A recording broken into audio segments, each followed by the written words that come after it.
Regardez Alstom. On a vendu à General Electric les turbines qui sont à la sortie des centrales nucléaires, ce qu'on appelle la turbine Arabelle, une méga turbine extraordinaire, une technologie. On est unique dans le monde. Même les Russes nous les achètent encore aujourd'hui, à la sortie de leurs centrales nucléaires. Eh bien, ces turbines sont parties sous contrôle américain. J'avais mis un droit de veto dans une entreprise qu'on avait isolée pour que le gouvernement français siège dans le conseil d'administration et dise vous pouvez pas faire ci, vous pouvez pas faire ça.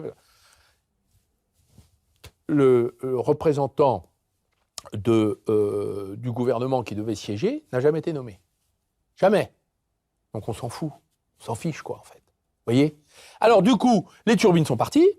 Et puis, soudain, on s'est aperçu, parce que tout le monde a compris ce qui s'était passé dans l'affaire Alstom, on va les racheter.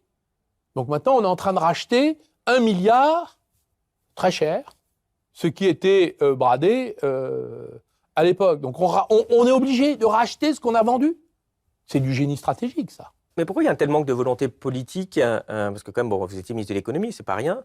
Et on voit que vous n'arrivez pas à empêcher la vente d'Alstom. Alors quoi, c'est Hollande ou Hérault, mais c'est l'administration. C'est qu'est-ce qui bloque et pourquoi depuis c'est pas utilisé ? C'est le président de la République de l'époque, M. Hollande, qui est responsable. Il a pris la décision devant moi. Il avait quoi comme argument ? C'était quoi son argument ? Il n'y a pas d'argument, c'est comme ça. Il a dit que on faisait l'alliance avec les Américains. Bon, très bien, voilà.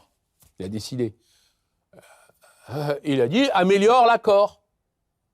Donc moi, je suis arrivé, j'ai dit non, moi je veux pas, on la bloque. Mieux vaut travailler avec les Allemands et les Japonais, c'est plus intéressant pour nous, et on a le temps.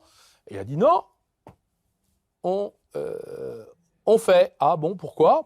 C'est ma décision. Et franchement, j'aurais dit, si c'est ça la décision, voilà ce que je veux en contrepartie. Nationalisation d'Alstom, ce qui reste.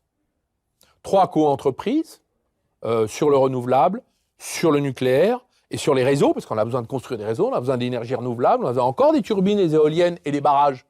Et la 3e, c'est sur le nucléaire, des co-entreprises où il y a des droits de veto ou des droits de contrôle ou des Français qui dirigent. Ces co-entreprises, c'était des morceaux de l'ancien Alstom vendus. Donc j'ai essayé de convertir le rachat en alliance. C'était pas facile, parce que j'étais pas très aidé. Donc Alstom est trop petite, 25 milliards, General Electric 250 milliards, donc on va mettre l'État en face et on va négocier sur ces 3 co-entreprises. Ces 3 co-entreprises ont été vendues par Bruno Le Maire et Emmanuel Macron. Alors qu'en fait, elles étaient faites pour organiser une digue, une résistance et le maintien de la propriété française sur Alstom.